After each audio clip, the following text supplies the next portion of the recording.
종교개혁을 시작을 합니다. 유다 전체에 우상 숭배에 깊이 빠져 있음을 보여주게 됩니다. 이것은 한 일부분만 우상 숭배를 빠진 것이 아니라 국가 전체가 우상 숭배의 죄에 빠져 있음을 알게 됩니다. 왕실도 우상 숭배를 했고 제사장들도 우상 숭배를 했고 성전에도 온통 우상의 잔재들이 남아 있었을 뿐만 아니라 온 백성이 전국의 모든 곳에다가 산당을 짓고 타락했기 때문에 우상과 함께 섬기는 혼합주의가 이스라엘 가운데 넘치게 되었던 것입니다. 이런 시대에 요아스가 8살 때 왕위에 올라서 성결을 청결하게 하는 도중에 율법책을 발견하게 되죠. 그래서 율법책에 적힌 말씀을 듣고 요아스가 옷을 찢고 회개하며 신앙의 방향성을 분명하게 깨닫게 되었습니다. 요아스가 성전에서 율법책을 발견하기 전까지는 단순히 성전을 깨끗하게 하는 것이 하나님의 뜻이었다라고만 생각을 했지만 성전에서 율법책을 발견한 이후에 분명한 기준을 알게 되었고 또 자신이 서 있는 위치가 어디 있는지 알게 되었기 때문에 우리가 어떻게 하는 것이 하나님의 뜻대로 하나님께 예배하며 하나님의 백성으로 살아가는 것인지를 말씀을 통해서 알게 된 것입니다. 오늘 요시야의 개혁의 특징이 무엇인지를 한번 살펴보아야 되겠습니다. 그래서 요시야를 통하여서 개혁하게 된 이 남유다 민족 가운데 어떤 일이 있었는지를 한번 살펴보면서 우리 삶 가운데 적용점을 한번 찾아보도록 하겠습니다. 우리 열왕기하 22장 말씀에 보면은 우리 율법책을 발견한 요시야가 하나님 앞에서 회개하는 장면들이 나왔습니다. 그 회개를 하나님께서 어떻게 표현하셨냐면은 요시야가 옷을 찢었다라는 것을 내가 보았다라고 말씀을 하셨고 그 찢음을 통하여서 내가 요시야 시대 때에는 나라가 멸망하지 않도록 하겠다라고 하는 메시지를 주셨습니다. 그 메시지를 요시야가 받게 됩니다. 그리고 오늘 본문 1절 말씀에 보니까 온 유다와 예루살렘에 있는 모든 장로들을 한 곳으로 모으기 시작을 합니다. 모은 후에 무엇을 했느냐? 자기가 성전에서 발견한 그 성전 율법의 말씀을 온 장로들 앞에서 다시 읽기를 시작을 합니다.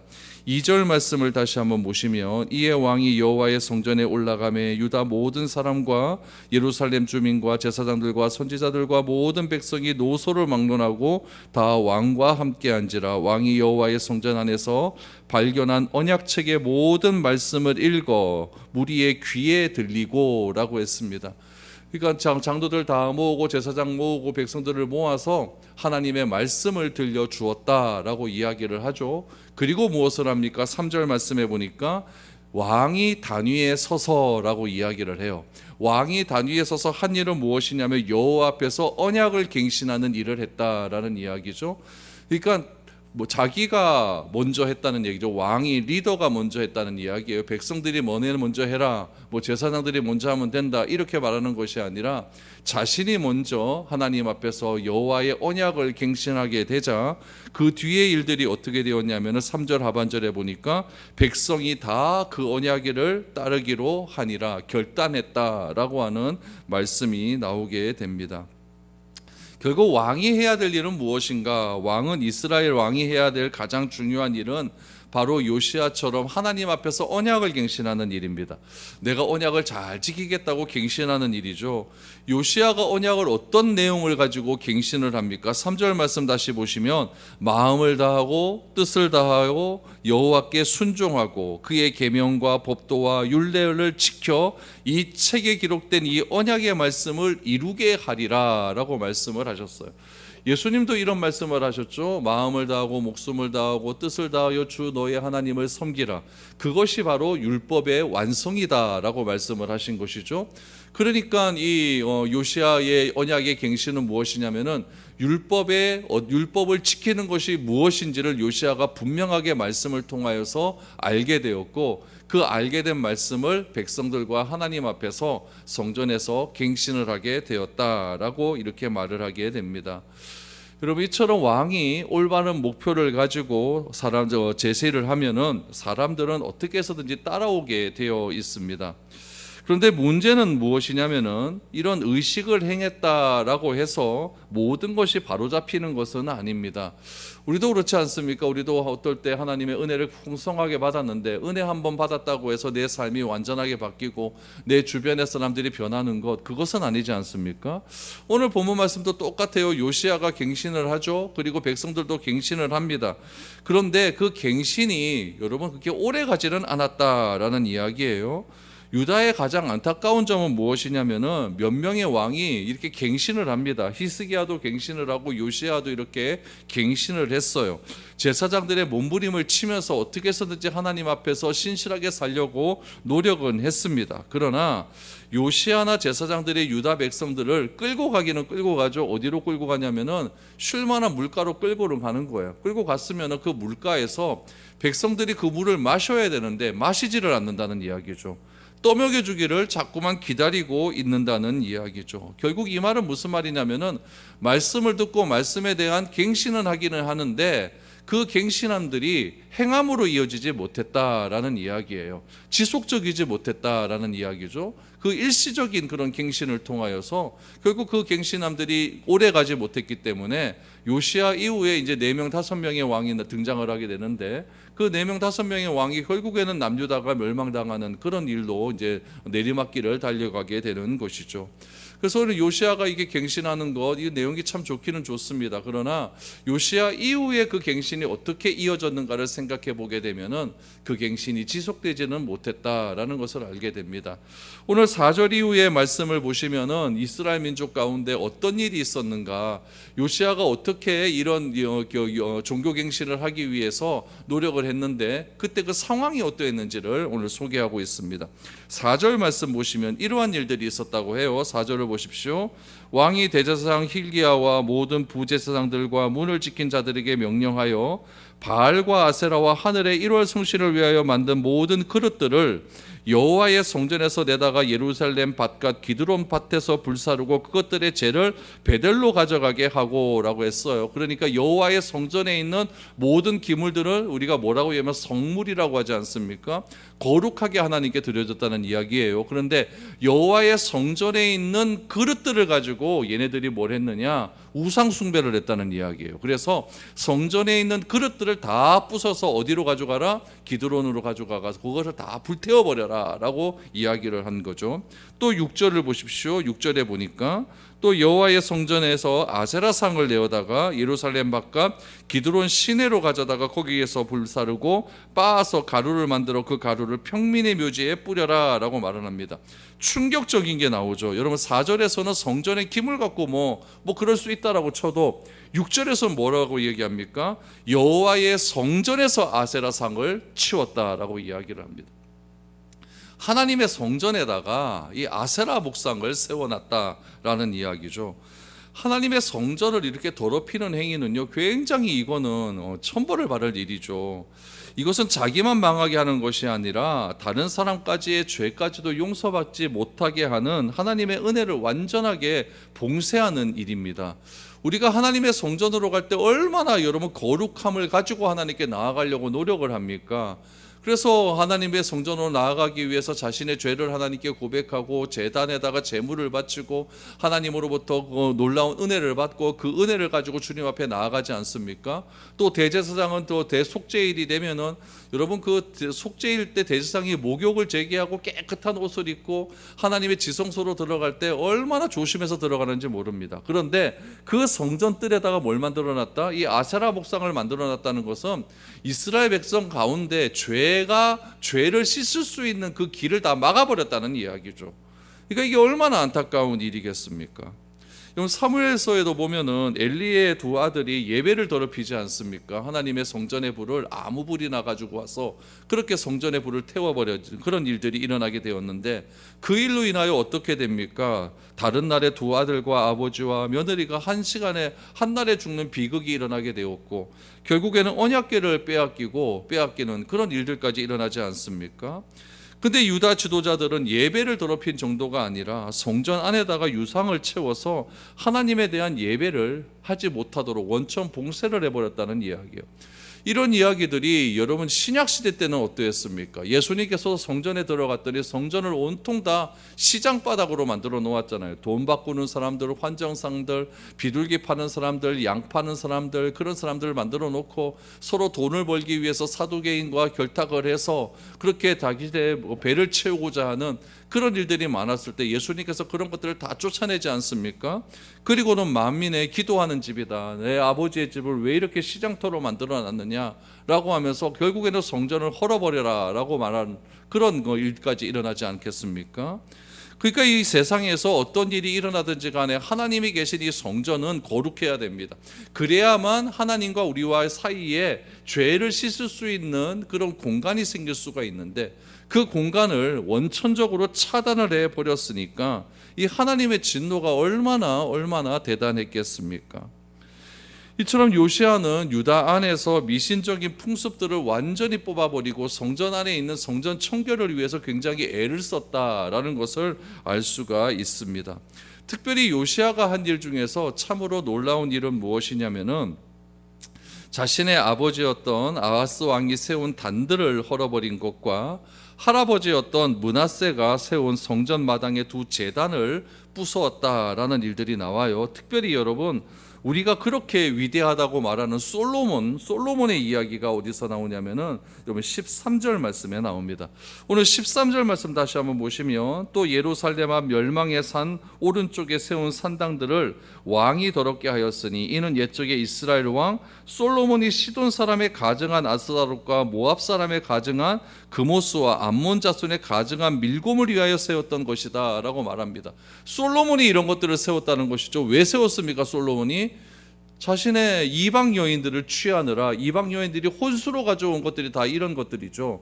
그러니까 솔로몬은 얼마나 지혜의 왕이었어요. 그러나 솔로몬을 여기서 굉장히 악한 우상 숭배를 이스라엘 제단으로 이스라엘로 데리고 온 그런 아주 원인으로 말하고 있는 거예요.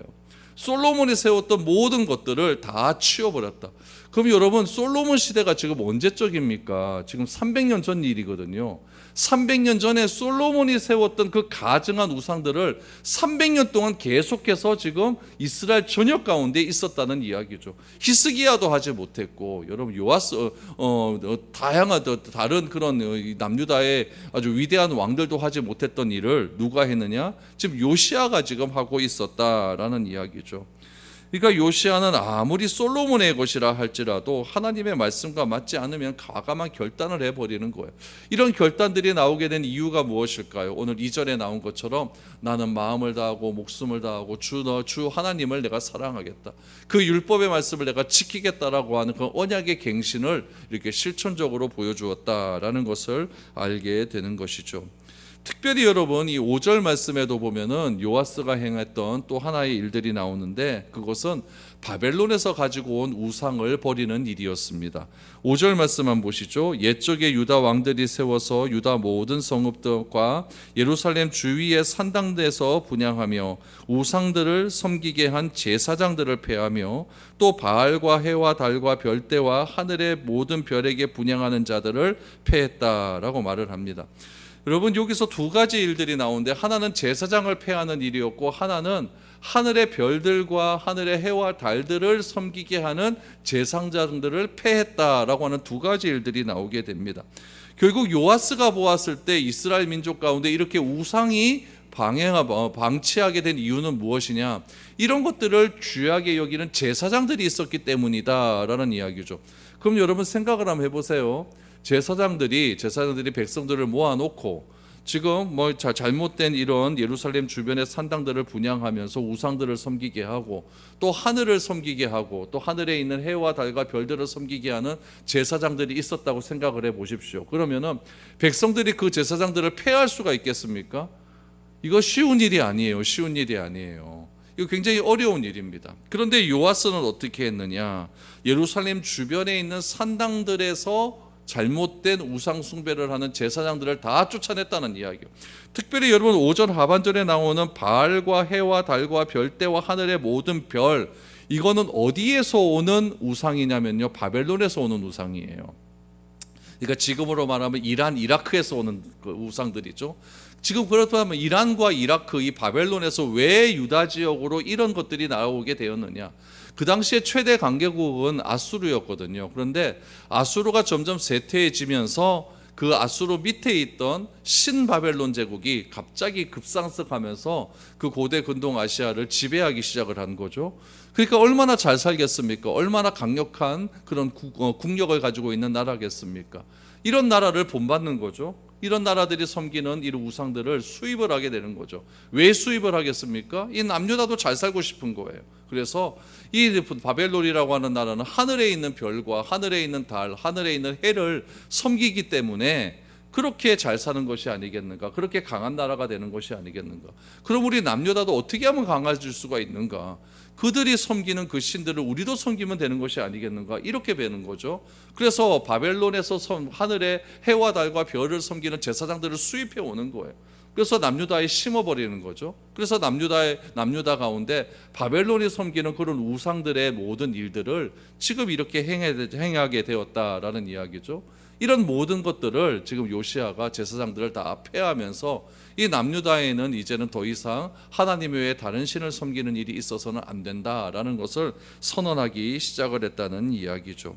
특별히 여러분 7절에 보면 더 악한 일이 나옵니다. 7절을 보시면 또 여호와의 성전 가운데 남창의 집을 헐었으니 그곳은 여인이 아세라를 위하여 휘장을 짜는 처소였더라. 여러분 남창의 집이라고 하는 것은 뭐냐면 창녀촌이라는 얘기예요. 이 창녀촌이 어디에 있었다고요? 성전 안에 있었다는 이야기예요. 성전 안에. 여러분 예배당에 지금 남자들이 오는 거예요. 왜 옵니까? 이 성전 창기들과 성경일을 갖기 위해서 매춘을 하기 위해서 이렇게 오게 되었다라는 이야기죠. 이 남창의 집이 뭐라고 이야기합니까? 그곳에서 여인들이 아세라를 위하여 휘장을 짜는 곳이었다. 이 아세라 신과 바알 신이 여러분 자신들의 그런 성욕을 만족시키기 위하여서 그렇게 관계를 맺는 곳이 남창의 집 아닙니까? 그곳이 어디에 있었다? 하나님께 예배드리고 하나님 앞에 나와서 죄를 사해야 되는 이 성전 안에 이런 곳이 있었다라는 이야기죠. 그러니 여러분 이 성전이 이렇게 파괴가 되어지고 거룩을 다 상실하게 되고 하나님과 이스라엘 백성들 가운데 죄에 씻을 수 있는 그런 장소가 완전히 다 날아가 버렸으니 얼마나 남유다가 이게 패역한 길로 가게 되었는가라는 것을 알 수 있게 되는 것이죠. 그래서 이 요시야 왕이 이런 모든 것들을 행하면서 이렇게 이제 깨끗하게 합니다. 여러분 15절, 16절 말씀 계속해서 성전을 깨끗하게 하는 일들을 한번 보시기 바랍니다. 오늘 우리가 읽지는 않았지만 15절, 16절을 보십시오. 또한 이스라엘에게 범죄하게 한 느바세 아들 여로보암이 베델에 세운 제단과 산당을 왕이 헐고 또 그 산당을 불사르고 빻아서 가루를 만들어 또 아세라 목상을 불살랐더라. 요시야가 몸을 돌이켜 산에 있는 무덤들을 보고 보내어 그 무덤에서 해골을 가져다가 제단 위에서 불살라서 그 제단을 더럽게 하니라. 이 일을 하나님의 사람이 전하였더니 그 전한 여호와의 말씀대로 되었더라라고 말합니다. 여러분 요시야가 지금 어디까지 종교개혁을 하냐면요, 북이스라엘까지 종교개혁을 하는 거예요. 15절 말씀에 보면 느바세 아들 여로보암, 이 사람이 누굽니까? 북이스라엘의 초대 왕 아닙니까? 이 북이스라엘의 초대 왕이 왕으로 등극을 하면서 가장 먼저 행했던 일이 무엇이냐면 단과 베델에다가 금송아지 우상 만들어 놓고 북이스라엘 사람들로 하여금 예루살렘에 가서 유월절 지키지 못하도록 만든 것 아닙니까? 그러니까 단과 베델에 있는 모든 금송아지 우상들을 다 지금 불살라 버렸다는 이야기예요. 그리고는 그곳을 어떻게 했느냐, 무덤에 가서 시체들을 다 끄집어낸 다음에, 시체들이 보면 여러분 육체는 다 썩어버리고 뼈만 있을 것 아니겠습니까? 그 뼈들을 다 갈았어요. 갈아서 금송아지 우상에다 다 재를 뿌려버렸다라고 이야기를 해요. 여러분 시체라고 하는 것은 굉장히 부정한 것으로 알려져 있는 것 아닙니까? 그 부정한 것이 신께 제사 드리는 제단에다 뿌려졌으니 그 제단은 더 이상 거룩함이 사라지게 된 것입니다. 그래서 이 북이스라엘에 있었던 이 베델단, 그러니까 금송아지 제단에도 완전히 종교개혁을 일으키는 그런 일들이 일어나게 되었다라는 이야기죠.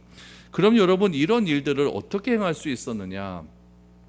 요시야가 이렇게 행한 일들이요, 북이스라엘이 처음 이제 개국을 했었을 때 느바세 아들 여로보암이 막 그 제단을 쌓고 막 단과 베델에다가 금송아지 우상을 막 쌓았을 때 한 무명의 선지자가 와서 예언했던 일이 있습니다. 그 예언이 언제적이냐면은 요시야 때로부터 300년 전의 일이에요. 그 전의 일이 그대로 이루어지는 장면입니다. 여러분 그때의 예언을 한번 보시기 바랍니다. 열왕기상 13장 2절 말씀입니다.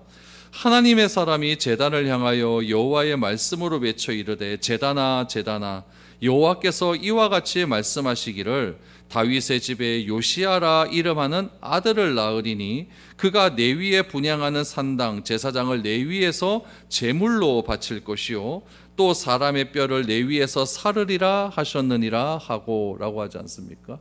이때가 요시야 때부터 딱 300년 전의 일이에요. 북이스라엘이 이제 개국을 했을 때 일이죠. 개국했을 때 여로보암 왕이 남유다로 가는 그런 북이스라엘의 백성들이 예루살렘에 가서 그렇게 예배를 드리게 되면은 마음을 빼앗길까 겁이 나서 단과 베델에다가 금송아지 우상을 만들지 않았습니까? 그것을 하나님께서 너무너무 그냥 진노하셨어요. 그래서 하나님의 사람을 보내었죠. 보내서 이렇게 예언을 한 거예요. 제단을 향하여 예언을 하지 시작하지 않나. 예언을 말합니다. 뭐라고 예언하느냐? 다윗의 집에 요시야라 이름하는 아들을 낳으리니. 그 아들이 어떻게 한다고 얘기합니까? 내 위에 분향하는 산당 제사장을 내 위에서 제물로 바칠 것이요 또 사람의 뼈를 내 위에서 사르리라. 해골 뼈를 다 갈아서 그 제단에 뿌렸다고 하지 않습니까? 그것이 지금 그대로 이루어지는 것을 보게 되는 것이죠. 그러니까 하나님께서 이렇게 300년이나 시간을 주셨다라고 하는 것은 무엇이냐면은 빨리빨리 하나님께서 북이스라엘이 잘못을 했으면 빨리 심판하면 되는데 300년이라고 하는 긴 시간을 하나님께서 허락하신 이유는 무엇이겠습니까?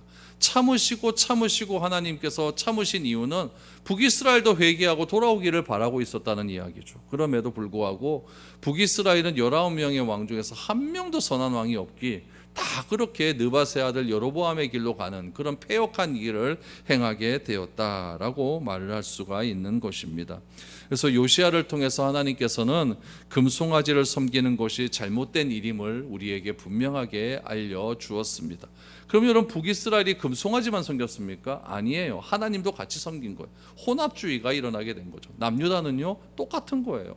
성전에다가 여러분 남창의 집을 만들고 아세라 목상을 만들어 놓고 하나님과 이스라엘 관계를 다 지금 막 끊어버려 놓고 그곳에서 또 하나님을 섬기는 겁니다. 그러니까 하나님도 섬기고 우상도 섬기는 이런 혼합주의 신앙이 이스라엘 전체에 일어나게 되었다라는 것을 우리가 알게 되는 것이죠. 그래서 요시야는요 300년 전에 예언했던 그런 예언의 말씀대로 그대로 지금 실천을 하게 되는 것이죠. 우리는 이만큼 하나님의 손에 붙들려서 살아가는 것이 참으로 하나님께 귀한 일임을 우리는 기억해야 됩니다. 우리는 하나님의 말씀은 앞으로 분명히 이루어진다는 사실을 믿고 따라가야 된다는 것이죠. 다 일이 벌어진 후에 바로잡으려고 한다면 이미 너무 늦어버린 일이라는 것을 알게 되는 것입니다. 오늘 여러분 한번 보십시오. 29절 말씀을 한번 보세요. 오늘 29절 말씀에 보면은 여러분 결국 남유다가 이렇게 되었다라고 이야기를 해요. 요시야 당시에 애굽의 왕 바로 느고가 아수르 왕을 치고자 하여 유브라데 강으로 올라가므로 요시야 왕이 맞서 나아갔더니 애굽 왕이 요시야를 무깃도에서 만났을 때에 죽인지라라고 말합니다. 그 당시에 강국은 이 남유다 요 서쪽에 있었던 애굽이라고 하는 나라가 있고요. 또 남유다 북쪽에 있는 아수르가 있고 아수르 밑에 보면은 바벨론이라고 하는 신흥 강대국이 있습니다. 이 아수르나 이 애굽이라고 하는 나라가 이제 지중해 해변길로 올라가서 저쪽에 있는 이 아수르를 치기 위해서 가는 거죠. 근데 해변길로 올라가서 아수르를 만나기 위해서는 항상 어디를 지나가야 되냐면 이 무깃도라고 하는 동네를 지나가야 돼요. 이 무깃도가 헬라어로 바뀌면 아마게돈이 되는 거예요. 히브리어는 무깃도, 헬라어로는 아마게돈, 그렇죠? 그래서 이 무깃도를 아마게돈이라고 말한 이유가 무엇이냐면은 이 무깃도는 완전 전쟁의 완전 중심지입니다. 그래서 애굽과 이 북쪽 사람들이 항상 싸우려고 할 때는 이 무깃도에서 싸울 수밖에 없는 거예요.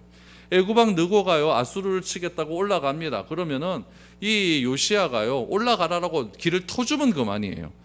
이 남유다 입장에서는요 지금 하나님으로부터 이렇게 범죄한 나라였기 때문에 도저히 애굽을 이길 수가 있는 상황이 아니거든요. 근데 굳이 이 애굽 왕 바로 느고를요 자기가 싸워 맞겠다고 무깃도에서 기다리고 있다가 애굽 왕의 한 군사가 우연하게 화살을 쐈는데 그 화살이 요시아의 가슴에 맞고 요시아가 그만 죽고 마는 그런 일이 일어나게 된 것이죠. 그러니까 여러분, 요시아도 이게 오래 가질 못했다는 이야기, 국제 정세를 읽는 그런 시각이 너무나 좁게 되어서 결국 요시아는요 무기또에서 죽고 맙니다. 여러분, 요시아가 조금만 더 살았으면 어땠을까요? 요시아가 조금만 더 살았다고 한다면은 이 남유다의 부흥을 조금 더 뒤로 조금 더 강력하게 이렇게 행했을 수도 있었을 것인데, 요시아가 이렇게 허무하게 죽어버리니까 이 뒤에 결국에는 요시아 이후에 바벨론에 의해서 남유다가 멸망하게 되는 그런 일들이 일어나게 되는 것입니다. 여러분, 우리도 요시아와 같이 부흥을 일으킬 수 있는 사람입니다. 이 부흥을 일으키기 위해서는 어떻게 해야 되냐? 내 안에 있는 우상을 다 제거해야 됩니다. 우리 안에 제거해야 될 우상이 무엇인지를 한번 생각해 보아야 되는 거예요. 혼합주의에 대한 저항도 필요합니다. 우리가 살아가는 요즘 시대는요, 절대 진리가 없는 그런 시대를 살아가고 있습니다. 네 말도 맞고 네 말도 맞고 다 말이 맞다고 하지 않습니까? 절대적인 진리가 없는 그런 시대를 살아가고 있기 때문에 이런 시대 속에서 우리가 하나님의 온전한 진리의 말씀인 이 복음을 증거하는 것조차도 굉장히 어려운 시대를 살아가고 있습니다. 이런 시대 속에서 우리가 붙들어야 될 것은 하나님의 말씀을 더 굳건하게 붙들어야 된다라는 것이겠죠. 요시아도 하나님의 말씀을 붙들고 온 백성을 다 모아서 하나님의 말씀 앞에서 결단하였던 것처럼 우리도 항상 하나님의 말씀 앞에서 결단할 수 있는 그런 태도가 필요하다는 이야기죠. 그래서 말씀에 붙들린 한 사람, 내가 말씀에 붙들려 요시아처럼 언약을 갱신하는 주역이 되겠다라고 하는 그런 결단이 있을 때에 하나님께서 우리에게 이러한 모든 것들을 감당할 수 있는 힘과 능력을 허락해 주실 것입니다. 요시아가 세운 언약을 기억하시고 또한 온 백성과 서약을 시글했었을 때 여호와께서 주시는 놀라운 힘을 가지고 이렇게 단기간이나마 하나님이 주시는 그런 놀라운 개혁을 할 수 있었던 것입니다. 우리가 오늘 이 시대에 기억해야 될 것은 하나님의 약속을 기억해야 됩니다. 그리고 말씀을 붙들고 다시금 하나님의 말씀대로 살기로 결단할 수 있는 그런 우리가 되어질 때에 나로부터 시작되는 이 개혁의 놀라운 불줄기가 교회로 옮겨지게 되고 그 교회가 지역사회로 옮겨져서 하나님의 놀라운 능력이 나타날 수 있는 귀한 일들이 일어나게 되어질 것입니다. 우리 요시아의 개혁을 기억하면서 하나님, 나도 개혁시켜 주시옵소서, 나도 말씀을 통하여 변화될 수 있는 그런 일들이 일어나게 해 주시옵소서, 이런 기도가 우리 가운데 날마다 넘쳐날 수 있기를 축복드립니다.